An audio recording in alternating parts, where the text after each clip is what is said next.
from the value of the commodity, the value replacing the value of raw materials and other means of production used upon it. That is to say, deduct the value representing the past labor contained in it, and the remainder of its value will resolve into the quantity of labor added by the working man last employed. If that working man works 12 hours daily, if 12 hours of average labor crystallize themselves in an amount of gold equal to 6 shillings, this additional value of 6 shillings, is the only value labor will have created. This given value, determined by the time of his labor, is the only fund from which both he and the capitalist have to draw their respective shares, or dividends, the only value to be divided into wages and profits. It is evident that this value itself will not be altered by the variable proportions in which it may be divided amongst the two parties. There will also be nothing changed if, in the place of one working man, you put the whole working population, 12 million working days, for example, instead of one. Since the capitalist and the workman have only to divide this limited value, that is, the value measured by the total labor of the working man, the more one gets, the less the other will get, and vice versa. Whenever a quantity is given, one part of it will increase inversely as the other decreases. If the wages change, profits will change in an opposite direction. If wages fall, profits will rise.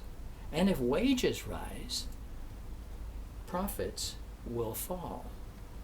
If the working man, on our former supposition, gets 3 shillings, equal to 1/2 of the value he has created, or if his whole working day consists of half of paid and half of unpaid labor, the rate of profit will be 100%, because the capitalist would get 3 shillings.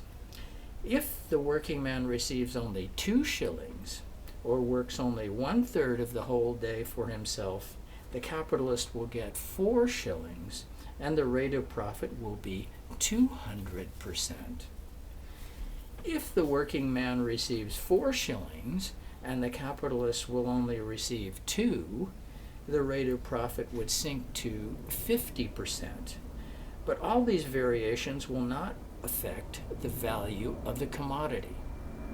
A general rise of wages would, therefore, result in a fall in the general rate of profit, but not affect values. But although the values of commodities, which must ultimately regulate their market prices, are exclusively determined by the total quantities of labor fixed in them, and not by the division of that quantity into paid and unpaid labor, it by no means follows that the values of the single commodities or lots of commodities produced during 12 hours, for example, will remain constant. The number or mass of commodities produced in a given time of labor or by a given quantity of labor depends upon the productive power of the labor employed, and not upon its extent or length. With 1 degree of productive power of spinning labor, for example, a working day of 12 hours may produce 12 pounds of yarn.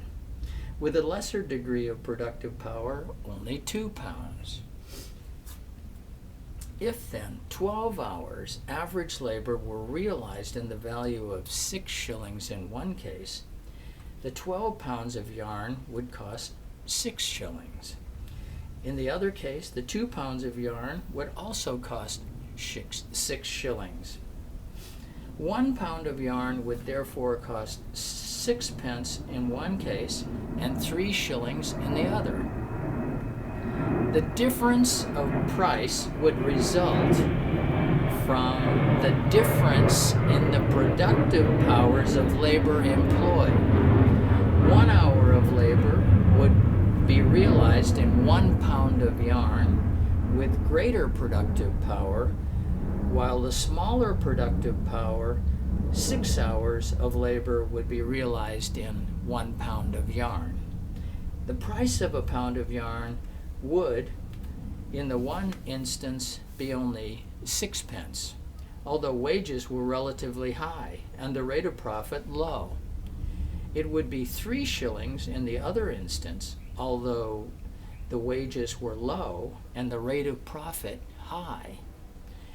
This would be so because the price of the pound of yarn is regulated by the total amount of labor worked up in it, and not by the proportional division of that amount into paid and unpaid labor.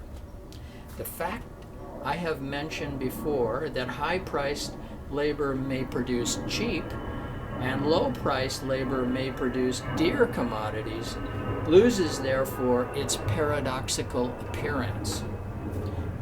It is only the expression of the general law that the value of a commodity is regulated by the quantity of labor worked up in it, and the quantity of labor worked up in it depends altogether upon the productive powers of labor employed, and will therefore vary with every variation in the productivity of labor.